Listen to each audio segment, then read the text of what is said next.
we'd like to thank everyone who took part in our annual Customer Appreciation Week. We'd like to especially thank the hundreds of brand new customers who use WagerTalk.com for the very first time. Our regulars already know we offer $9 Mondays and have a featured handicapper for $2 Tuesdays. We're going one step further. For the final 2 Thursdays in February, every single daily package will be half priced on Thursday, February 18th and Thursday, February 25th using coupon code THANKS50. There is no limit to the number of usages or the number of cappers you can purchase, and the same code THANKS50 will work for both Thursdays. Just another way for us to thank you for your patronage.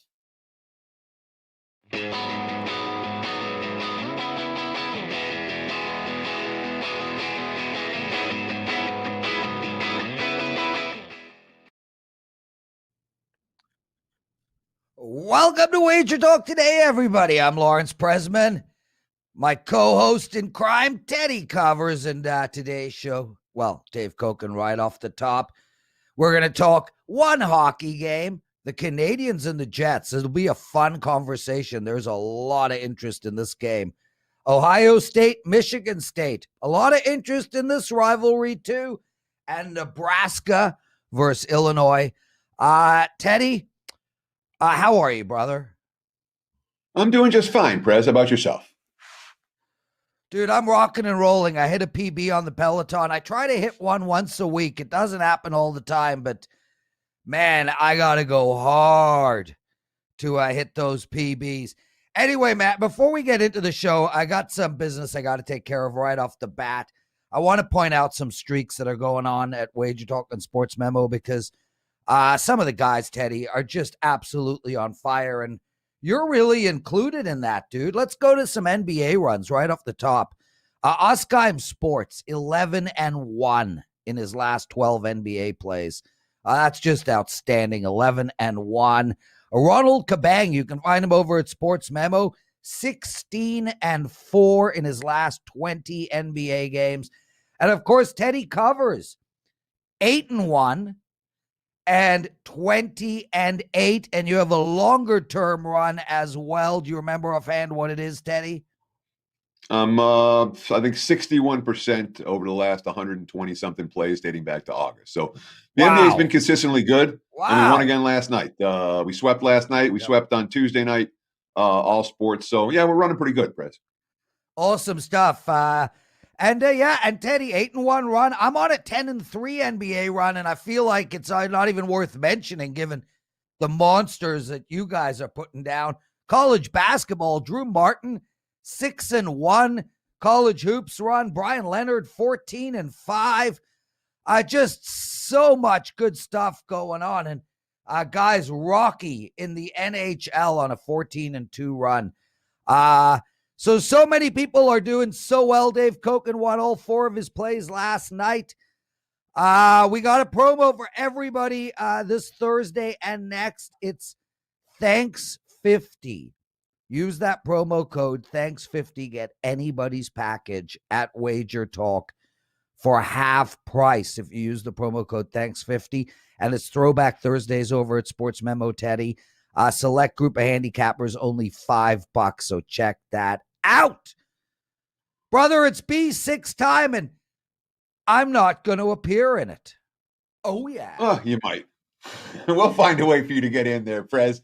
It's time for a little bad beats, bad bets, and bad for the books. A recap of what happened in the sports betting world from last night.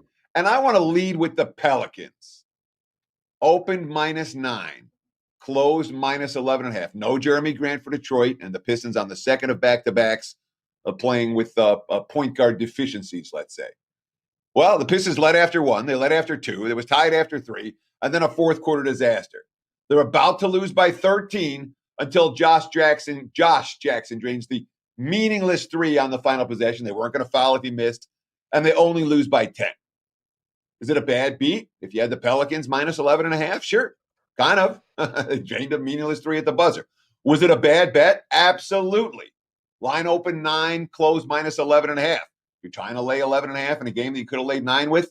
Those are bad bets. You know, I got a tweet yesterday from someone we like, Pierre Malad, was talking about how he lost with the Devin Booker prop over 35.5. And that prop was 35.5. He bet it at 36.5. Landed 36. Miracle to land on 36. But when you're not getting the best of the number, you're going to have some bad bets and you're going to take some tough beats as because of it. So, bad for the books, Pelicans, Pistons, you bet. Lands right in the middle. Opens 9, close 11.5, lands 10. So, one of those games that there's a bad beat, a bad bet, and a bad for the books, all included. What about the Bulls? Chicago Bulls -4.5. They were up 10 with 4 to play last night. And then Malik Beasley hits back-to-back threes for the T-Wolves. Anthony Edwards hits a 3. And the final minute, forget covering. The Bulls are just in a battle to win the game straight up. Then an ill-advised foul. Ricky Rubio hits 3 free throws, and the game goes to overtime. And you know what happens. The Bulls proceed to win by 7 and cover. Tough beat for T-Wolves backers. What about the Spurs -1? San Antonio has the ball. 3 seconds left in the game. Score tied. You can't lose here, right? Well, you can if you turn it over and Dort drains a 3 at the buzzer. Yes, you can. That was a tough beat for Spurs backers. And, of course, in college hoops, we had Mercer covering -3.5 against Chattanooga. They win by 4 in overtime. Wasn't pretty, but that's a wise guy special. I don't think a lot of folks had that one last night. When it comes to bad bets in the association, I still don't understand the Rockets' money. Houston's now 0-9 straight up, 1-8 against the spread in their last 9. And the only game they covered, they came through the back door in Philly. They were bet up from -3 to -5.5 at Cleveland. Cavs won that game by 16. It wasn't that close. Wake Forest as high as +6 at the open. They were bet down to +3.5. They lost by 21 to Clemson. Second straight blowout loss for the Demon Deacons. North Carolina bet from -8 up to -0.5. -8 up to 9.5 against Marquette. Marquette wire to wire. They beat them by 13. And they were fading Memphis off a COVID layoff last night. -12.5 at the open. Minus now to 10.5 versus Tulane. Penny Hardaway squad wins that game by 15. All those bad bets. Couple bad for the books worth talking about. No Kemba means Hawks money last night, +2.5 down to +1. The Celtics forgot to show up at all. Atlanta won by 15. It wasn't that close. And in college hoops, the Arkansas Razorbacks were the wise guy special. They opened as high +2, +1. They -2 at the close. Nothing but Arkansas money from the wise guys. They ran out Alabama in the second half and won that game by 15. There you have it, Prez. A little recap of last night. Bad beats, bad bets, and bad for the books. Back to you, my friend. Oh, thank you, Teddy Covers. I want to, I tell you, I was on the opposite side of a bad beat last night, Teddy, and it felt good, man. I had a 5% play on the Toronto Maple Leafs. They outshot Calgary 2-1. And it was 0-0, 3 minutes to go in the game. Calgary scores a goal. I swallow my tonsils. And then with a minute on the clock, the Leafs get a goal with their goalie pulled to tie it up. 1 minute into overtime. Chicken freaking dinner. So I went out last night. I want to shout out to the Lord Nelson, an incredible steakhouse in Burlington. The service was spectacular, and the food was unbelievable. I went out with Carm and one of our best customers, Robert, and I was not calm. We had the Leaf game on during dinner, Teddy. I literally, we tied it up, and I jumped out of my seat screaming and yelling while at a restaurant. And when we scored it, I literally started swearing with excitement. It was quite the scene. What a fun night. But I did win my 5%. And thanks to everybody who grabbed my play. God, I tell you, man, I hate losing for you guys, but I do love winning for you guys. Let's bring in Dave Cokin. Dave, great night last night, brother. 4-0. You won 2 best bets. Welcome to WagerTalk Today, and thanks for joining us, my friend. Yeah, I'm assuming that I had Toronto as well, so I was really happy with that result. You probably didn't see what took place before the tying goal. What do you mean? Calgary hit the post on an empty. Oh net. yeah, on the empty netter. I mean, 1 inch, 1 or 2 inches, and it's 2-0, and the game's over. So that was a miracle. And it's funny how this works. I've been doing this publicly for 40 years, 41, and basically doing it for 50. I have not been good this month, and I've been on the wrong side of some tough beats, to put it mildly. There's no rhyme or reason for this, but when I win it when I win a game I'm not supposed to win. That is usually the start of something good. And Oh yeah. despite the fact that Oh yeah. Maple Leafs were the better team last night, but they shouldn't have won the game. Riddick was absolutely great for Calgary and deserved to get the W in that game. I'll take that. It worked out last night, 4-0, and hopefully some good stuff today. I've got a best bet in college basketball. The lines moved a little bit on the game, but I still think it's a good play. One NHL best bet as well. And I played a Horizon League tournament game. And it's, as you mentioned, use the coupon code THANKS50 at checkout, and all your plays today are 50% off. Yep, they are. Thanks 50, everybody. And Dave, it's such a great point you make, because and Teddy can attest to this too, I'm sure. A couple of weeks ago, I was rolling in the NHL, and I played an under 5.5. It was 3-2, and I cannot remember the team. I think it might have been the Blackhawks, but they tied the game with 0.07 seconds on the clock. Oh yeah, I remember the game because I was on the. I had the team that lost the game. They blew the lead with less than a second to go and then lost in overtime. Yeah, so me and you both lost on that game, and that spiraled me into the death slump for 2 weeks of hell. And I felt exactly the same way as you did last night. When the Leafs won that game, I was like, slump over, time to roll. Teddy, you got to feel the same way, right? Listen, I also had a best bet in college basketball in Abilene Christian last night. They're up 3 pretty late, laying I laid 7.5, I think. 11-0 run at the end of the game to win by 14. The tide is turning, guys. Well, Teddy? People always ask, what's it take to get hot? How do you go on these hot streaks? How do you go on these cold streaks? We're pros. You're not supposed to go on these cold streaks. When you win more than your fair share of lucky decisions, it's pretty easy to get hot. When you lose more than your fair share of unlucky decisions, it's pretty easy to get cold. I mean, you say, how do you have these monster runs? You have these monster runs when you're running good, when you're seeing things clearly, and you're winning your games by a half a point or a half a goal or a 14-0 run at the end of the game, as opposed to losing them. And I mean, the difference between winning and losing in this business is razor thin a lot of times. Oh yeah. I mean, it really is.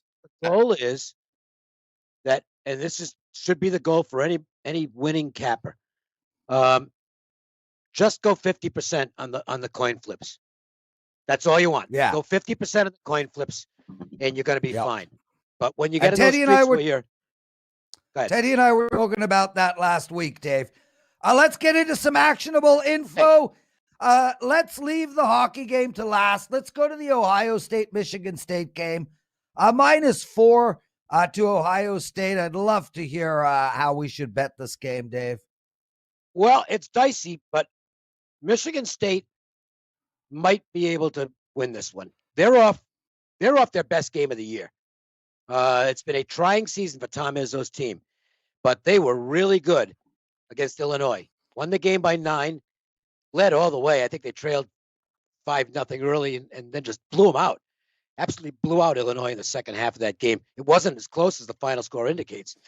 And what was really impressive for me is that Michigan State has had a really bad time with turnovers throughout the Big Ten season. I think they're dead last in turnover percentage in the conference. On Sunday, on Tuesday rather, against Illinois, 18 assists, 8 turnovers. That's really encouraging for a team that's had point guard issues all season. Michigan State is not in the tournament right now, but if they get hot down the stretch, they can find their way in. Ohio State they're the better team. They're a terrific team. They're absolutely a top 10 team that could, if things break right, be playing in the final weekend of the season. But they're off an epic game with Michigan. It's not a great spot for them on the road. There's been some sharp buy on Michigan State in this game. I don't think you're getting much value on the Spartans, but I think Sparty's got a good chance to win this one. I would look at the Spartans side plus the points. So my clients and I cashed a ticket with Michigan State over the weekend. Sorry, not over the weekend, again, in that Illinois game. Tuesday. And as you mentioned, it was a wire-to-wire job, essentially, for the Spartans. But now it's a short turnaround for this game. They got another game this weekend. Because of COVID, Michigan State has a very condensed schedule over the last 2 weeks. Do you worry at all on the Spartan side about the short rest, and or has Ohio State had enough time to exhale off that Michigan loss and be focused for this one?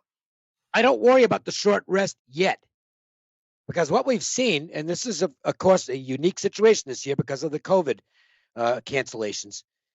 When teams get really deep into these stretches where they're playing a ridiculous amount of games, that's when it starts showing.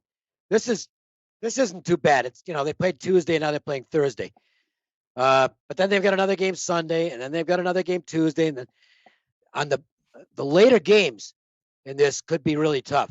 So Maryland could be a difficult game on Sunday. Even though they're back home, Indiana could be a difficult game next Tuesday.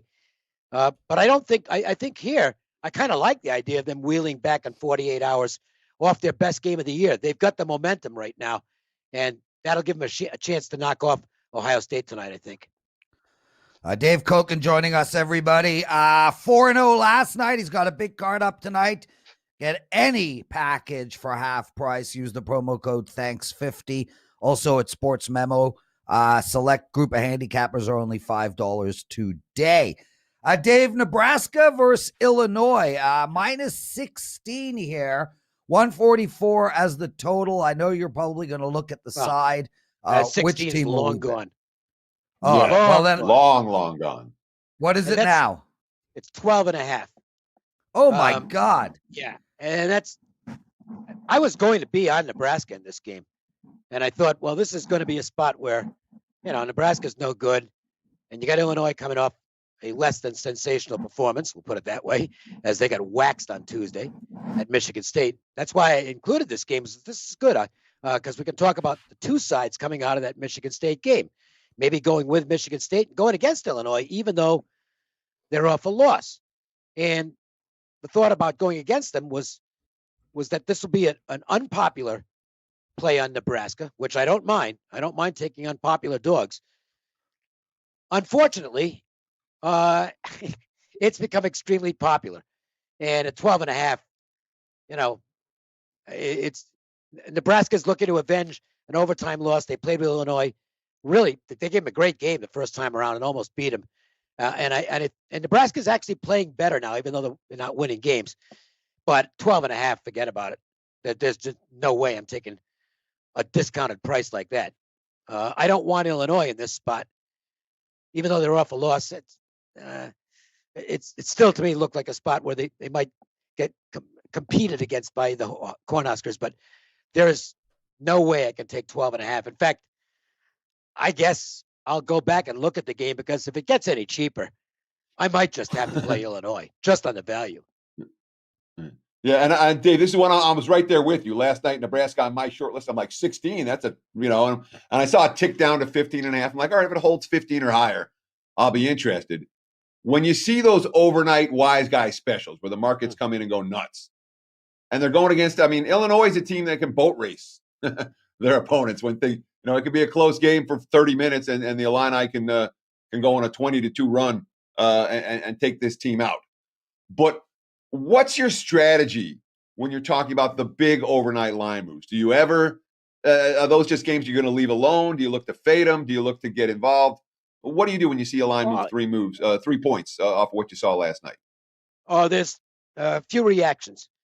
One is that I hope, if it's a game I liked, I hope I played it early enough. And I sent out the best bet for today in college basketball on a game that has moved. And for those people who jumped in last night and bought it when I posted it, and that means all my all-access players got the game immediately, we did what we were supposed to do there. We now have closing line value guaranteed on the game that I think is going to win. The flip side of that is a game like Portland State and Northern Colorado, where I had intended to play Portland State plus 2.5, and I didn't anticipate that you'd see a big line move. Portland State's now a 1-point favorite in the game. So in a situation like that, even though I like Portland State, I'm not going to play it, because look, you just don't give away. You intentionally should never give away more than a half point of line value. Okay. And when it's 3 points, plus 2.5 to -1, you absolutely don't play. It doesn't matter how good your opinion is. Just leave it alone. And a lot of people have fallen into that trap of this. I talk about this a lot. Steam chasing.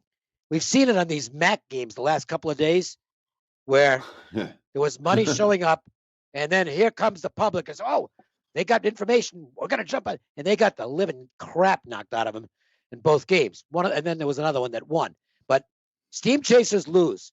So to me, you got to make your decisions and fire on them. If you're waiting to see what the line does, if it moves in your favor, great.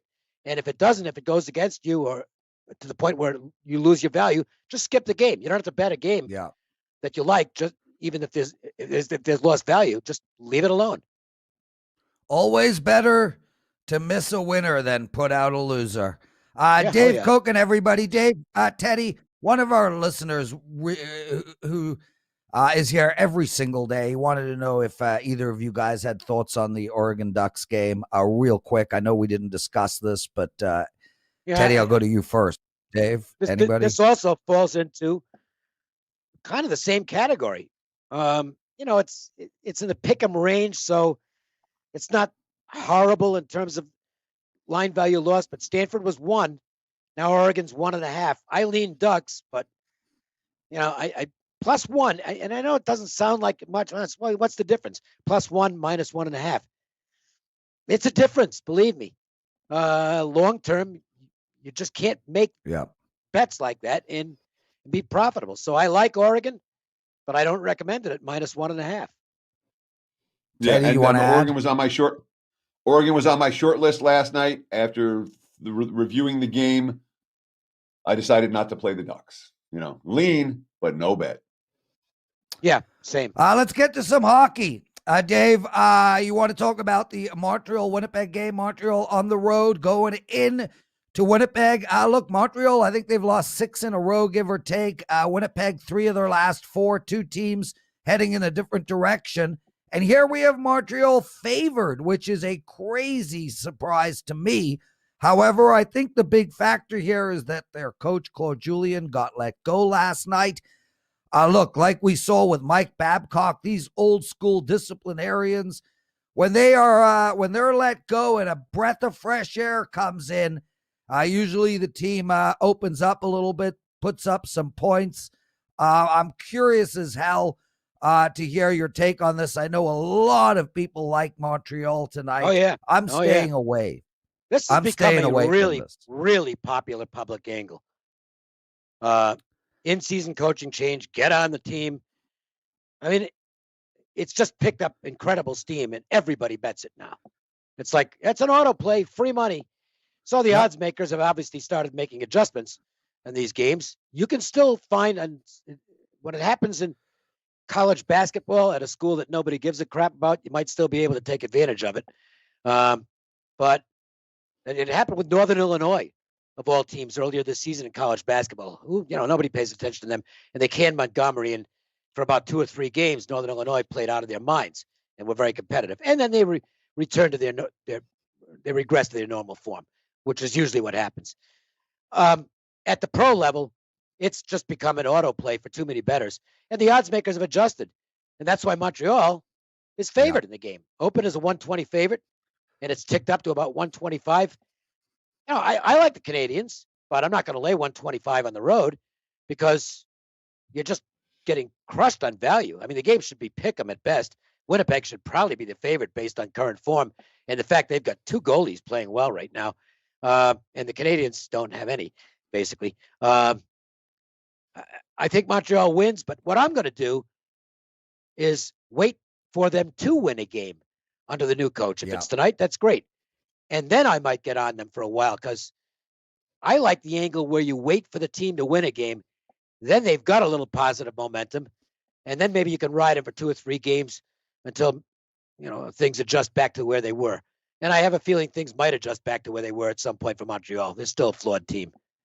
And Carey Price. Yeah, and Dave, I think your breakdown was perfect. Look, I think Montreal is a very flawed team. They're really struggling with Carey Price in net. I don't know why Jake Allen isn't playing more. And the team is struggling to score. And they've been struggling to score for a couple of weeks now. Well, I want to just quote. Power play stinks. Yep. They have. I basically watch every NHL game. I watch some live and tape games because I love watching, and it's a game you can learn from. Yeah. Montreal's power play has no movement right now. That's part of the reason the assistant got let go as well, because he's in charge of the power play, and the power play's been a train wreck. So maybe they'll fix that. They need to use their speed, which they have an advantage over most teams as far as speed's concerned, and I haven't been seeing it in recent games. So we'll see if they get some new life in the lungs tonight, and I hope they do, because I'd like to get on them for a few games, but I want to watch and see for a game. Well, I want to caution everybody about that coach change setup for tonight. Winnipeg is a better team. Be careful out there. Dave Cokin, everybody. Dave, thanks for joining us, guys. He's got a big card over at WagerTalk. You can get anything he puts out, or Teddy, or me, or anybody else for half price. Use the promo code THANKS50 for today. Dave Cokin, everybody. We're going to be right back with Teddy's big game breakdown and Gianni. Don't go anywhere. First, we'd like to thank everyone who took part in our annual Customer Appreciation Week. We'd like to especially thank the hundreds of brand new customers who use WagerTalk.com for the very first time. Our regulars already know we offer $9 Mondays and have a featured handicapper for $2 Tuesdays. We're going one step further. For the final 2 Thursdays in February, every single daily package will be half priced on Thursday, February 18th and Thursday, February 25th using coupon code THANKS50. There is no limit to the number of usages or the number of cappers you can purchase, and the same code THANKS50 will work for both Thursdays. Just another way for us to thank you for your patronage.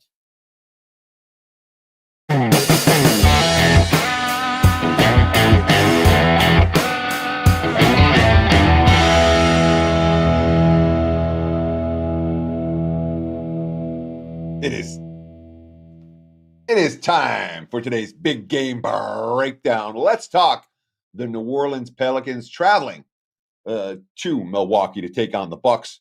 Right now, the Bucks -9 total has been bet up to 242.5. Last Friday, I came on the show and talked about the Jazz and the Clippers. And I said, if you're riding Utah and you're riding this streak for Utah, you just ride it till it dies, because you've caught so many wins that it's worth taking the chance to cash one more. Even in a spot, I said this is a spot the Jazz are supposed to lose, and of course they did. So if you're handicapping the one game, you say, I want to look at the dog for that contest. I want to step in front of Utah. If you're handicapping the streak and riding the streak, you say, I want to be on the Jazz in that ballgame. Tonight's game has a fairly similar concept behind it. The New Orleans Pelicans are now 10-0 to the over in their last 10, 18-2 to the over in their last 20. If this is a streak that you are riding, you absolutely ride it till it dies. Okay? But if you're looking just at tonight's game, you haven't been playing these overs. You have no skin in the game. You're just trying to handicap this one contest for tonight. You say, boy, this total looks really high. Yes, New Orleans has been cashing over bets. Totals of 235 or higher during this span. Again, tonight's 242.5. It's already been bet up. At 235 and a half, 235 or higher during this span, they have one over and one under. Okay, so the Pelicans are cashing overs on totals that are much lower than this one. And then you see the quotes from the two teams. You know, Bryn Forbes, Milwaukee guard. I think it's more than anything, it's probably our defensive energy. All right, I like when we're locked in on defense. Makes offense easy. The offense just flows. All right, that team playing D. Stan Van Gundy talking about the Pelicans, who held Boston to 21 in the fourth to force overtime, and then followed that up holding the Pistons to 22 in the fourth in last night's game. You know, Van Gundy, the last two fourth quarters were good. It's going to take a lot more defensively. We have flashes. So we have two teams that are at least showing signs defensively. We have a total that is absolutely sky high and bet up higher. We have a Pelicans team on the second of back-to-backs. We have both teams off these monster shooting games. The Bucks coming off a game where they hit 20 of 42 from three-point range and 53% overall. I lean under. I do. And if you're riding the streak, you can't bet it. If you're not riding the streak, just handicapping the one game, maybe the Bucks and the Pelicans, hey, we could see 121 to 120 and still cash under ticket tonight. Lean under with the Bucks and the Pellies. There you have it. Big game breakdown. Back to you, Mr. Prez.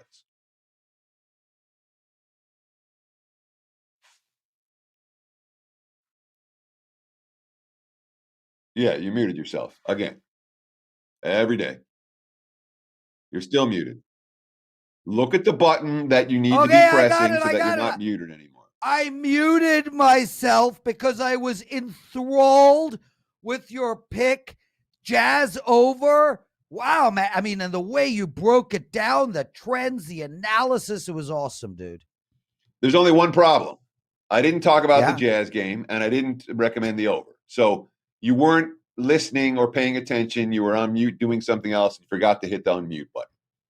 Dude, I just did that to bother you. I did that to bother you. You mentioned the word Pelicans. You talked about the under. You took it apart sensationally. It was an epic big game breakdown. I literally rated it a 9.7 out of 10. Teddy, we're trying to locate Gianni. So until we do, we're going straight to the penalty box.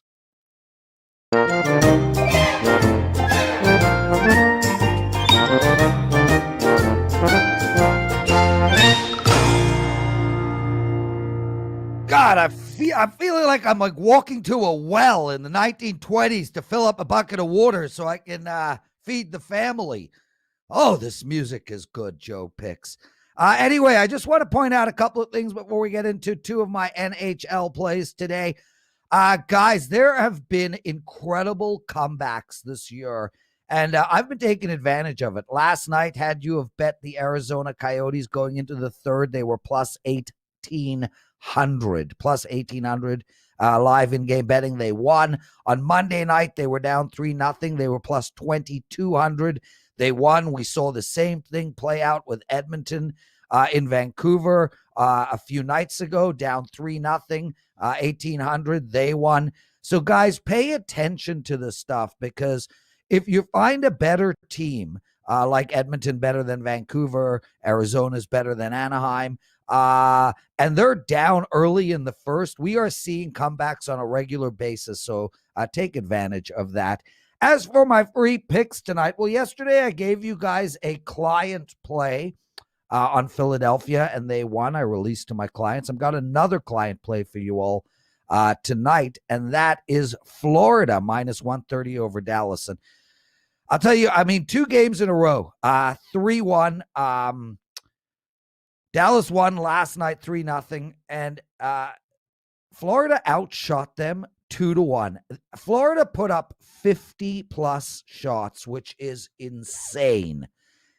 And Dallas only put up 25, and that happened both games. If you watch the game, Florida was just all over this Dallas team. It was a phony win by the Stars, and now we got Dallas at Florida at minus 130. They've dominated this whole series. That is a short line. I am taking it. And the other one is the Calgary Ottawa under.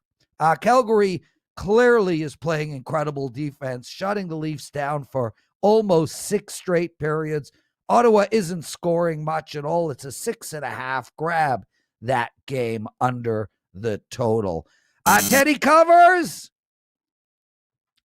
what do you think of the music, dude? What do I think of the music? I don't hear Yeah, my music is better than yours, don't you think? Only when you're muted. Well said. Joe, have we found Gianni? Nowhere to be found. Okay, well, Teddy, let's call it a show. Guys, thank you for joining us. I got a great idea. Should we discuss my new idea for the show right on air? Teddy? Oh, God, no. Yeah, especially, it's much better when you discuss things without vetting them with me or putting them in the show notes first. Yeah, sure, Prez. Discuss your show idea. Okay, so I was thinking for our new show, what we should do. For our new show? This show's the only show you're getting with me, buddy. Yeah. You hear me or not? Now I can. Yes. Okay, so VR says he's been waiting on Skype. Not answering. The greatness of he'll try again. So Teddy, while we're trying to find, we got Gianni. So Teddy, while we're putting Gianni on really quick, here's my thoughts for the show, WagerTalk Today, hosted by Teddy and the Prez. We start on Monday. We take out the big game breakdown. We take out the bad beat segment, and you have lunch. What do you think? No? Teddy? I have lunch. Yeah, it's like 9 o'clock in the morning, dude. I haven't had breakfast yet. Gianni the Greek is here. Teddy, I'm only kidding, man. Your big game breakdown and your you have to be funny. If you're gonna make a rip, you have to be funny. You say, okay, we're gonna take out all your segments and then you eat lunch. It doesn't make any. It's like it's a non sequitur. It doesn't make any sense. It's like I'm gonna stand in my head and put an apple on my nose. It's nothing. It's just mouth diarrhea. Please? Which go. Let's get Gianni. This is what happens when we can't find you. Teddy and I talk shit. I make non-funny jokes that set Teddy up to be hilarious. Anyway, dude, welcome to WagerTalk Today. I don't know what happened. How are you? How you been? Are you winning? How's your wife? How's everything? God bless America. Never better. Prez, it's day by day. I don't really pay attention. I look at the long term. I checked this morning before I got on. I'm number one last 30 days, number one last 365. So we're winning. I don't know. Last night, I can't even tell you how I did. I swear I didn't even look at results yet. But I know that much, that over the last 30 and over the last 365, we're up. So couldn't be that bad. Well, that's for sure, my brother. And every year you're up.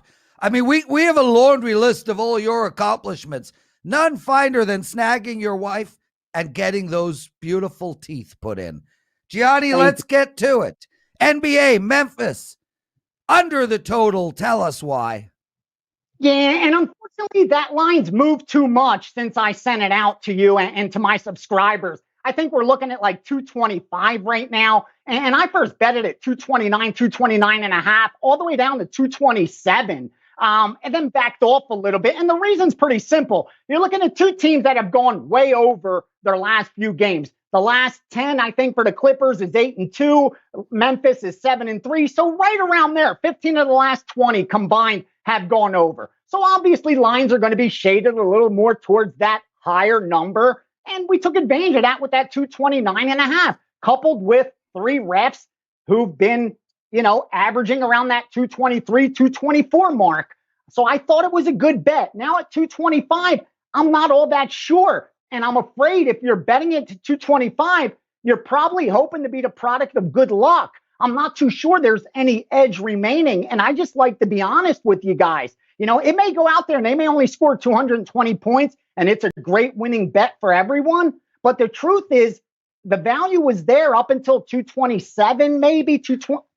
But once it keeps going, I think you got to back off and look elsewhere. But what we have seen with totals a lot is it moved back the other way. So if you agree with me, my advice is sit back, sit tight, because they move so significantly. I know so many groups out here that are simply playing scalps and middles because of the volatility in the market right now. So again, if you lost a lot of the value on the under, if you agree with me, I think you need to wait if it goes back up a little bit, or otherwise pass and maybe move on to another bet. Again, I'm sorry, but I can't control how the lines are going to move after we bet. No, that's the truth of it. There's nothing you can do once you make your bet, once you release the play to your clients. In terms of future line movement, there's no control whatsoever. I want to ask you about the Clips in particular, because I've had, in terms of a total read for this team, I've got such mixed feelings about LA. They're not a fast-paced squad. They're really good defensively, but their offensive execution at times is through the roof. And for the season, they're 20-12 with a push to the over. I don't have a feel for the Clips as an over team or an under team. And I want to ask, in your capping, do you look for that? Do you look, hey, when I see the right opportunity, I'm looking to bet this team over. When I see the right opportunity, I'm looking to bet this team under. Or is it purely a game-by-game situation for you, Gianni? It's purely, when it comes to totals, a game-by-game situation. But I do that with sides. Meaning there's some teams I say I only want to back a team like this as an underdog.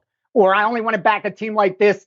I'm willing to bet them as a favorite. And when we cover the college, that this game will cover that. And that happens a lot. But with totals, I don't really do that, especially with daily sports, because it changes day by day. You know what I mean? And like they'll play 20 games in 3 weeks, where that's like 2 NFL seasons. So it's you'll be changing your mind, it seems like, every few days, whether they're an over team or an under team. You know what I mean? Like, again, it's real streaky. When it comes to daily sports, there's streaks. Like you see that all the time, even with totals. And it don't necessarily make a team an over team. It makes them an over team right now, but eventually markets catch up. They become more efficient and they'll start looking more like an under team as the season progresses. So that's why I don't really try to say stamp it. This is only unders. This is only overs. More so with sides than totals. I feel more comfortable doing that. Funny, I take the opposite approach in hockey, Gianni. I look at teams like the Anaheim Ducks or, St. Louis Blues, New York Islanders, and I'm like, this is an under team start to finish. Now, you don't bet them under blind the whole way through, but ultimately I have marked them as an under team, and I'm looking to bet them under. Makes sense. And in NBA, it is different. The shooting percentages really do dictate the flow of the totals in that game. Whereas the style of play in hockey is more, there's just less goals. So the style of play is more relevant in that sense. San Diego -13. Talk to us. Yeah, I'm going all hoops. I was going to toss in some MMA too, some UFC, because I got a couple dogs, but I haven't released the subscribers yet, and I like to make sure they get some action first, to be fair. So let's stick to hoops, and I like this San Diego team. I'm willing to lay double digits with them, and then that says a lot. And for me, it's kind of simple. They played earlier in the season. Now, San Diego won by 8, but I think this one will be a lot more of a blowout type of final, unlike in January. And more importantly, when you look at the Portland side, they're a team that played well early in the season. And I think we could take advantage of that skewed record, meaning they started out 6-2, but that was against William Jessup. That was against Northwest. That was against the College of Idaho. And you just look at it on paper and their record appears a lot better than the team is when they're really 323rd, 24th in defensive efficiency and just as bad offensively. So a team I'm willing to fade looks better record-wise than they truly are. And I think San Diego is capable of beating this team by double digits easily. So San Diego has 3 wins this year. And I guess they won against Santa Clara in their first game back off their extended layoff. And then they've been smacked around a little bit their last 2 contests. When you have a team that's only won 3 games, and the betting markets are saying you got to lay this price, they got to win by more than 13. Does that concern you here? Because I worry about the Toreros in this point spread range. That's exactly the kind of team I'm looking to bet. Because there's why they won only 3 games. Because they played UCLA, because they played Nevada, because they played Santa Clara's, Gonzaga's, the Stanford. They played better teams. Like, if you're going to play a tougher, whether it's non-conference schedule, obviously you're going to walk into your conference schedule beat up. But I think that experience is so valuable, especially if your opponent hasn't played anyone like that. You've seen a different level of speed, a different level of intensity, just a whole different efficiency that you're playing against. And I think even those losses, you gain more than if you were beating up the Merrimacs of the world. What are you going to get out of beating up Idaho? You're not learning anything about yourself. You're just learning that you could beat the College of Idaho, where I would rather, play Nevada tough, play UCLA. They didn't play them tough, but you know what I mean? I think you get more out of those games than you get beating weak opposition, because then when you play someone tough and you get slapped, try then to recover from that when you're walking around with your chest and you just aren't as tough as you thought you were. And I think a lot of teams fall victim to that. They have early success beating up nobodies, and then here comes the conference and it's not as easy. I think the opposite holds true for San Diego. They got beat up early on, but I think they're going to find an easier time of it with a team like Portland. And again, and Gianni, I don't want to lay a lot of points with a 3-win team, obviously. But I'm doing it against a very bad Portland squad. Yeah, and Gianni, I can tell you, and this works across all sports. I play D-League hockey, and we go out there, we lose. We're in the wrong division, and we lose every game for 5 games, and finally we get a team that's worse than us. We don't beat that team. We open up. We annihilate that team. We try to wash the losses off of our body with a blowout. So that happens across all sports. I love that handicap, Gianni. Really great stuff. Dude, we're running flat out of time. St. Francis, New York, you got a minute. I'll be quick because I couldn't even name a player on either of these teams. So it really doesn't matter. I'm sure there's a But mic. the reason I'm betting it is simple.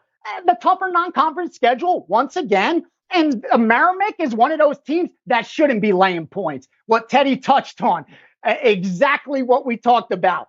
You're 300th plus in offensive efficiency, 300 plus in defensive efficiency. You don't win many basketball games. You have no business laying points. Kind of like lower tier women's MMA. You bet the underdog because neither has any business being favored. And that's one of these spots where I took the 4 with St. Francis. I think gave it out at 3.5. Still 3. Just don't get less than 3. You should be okay.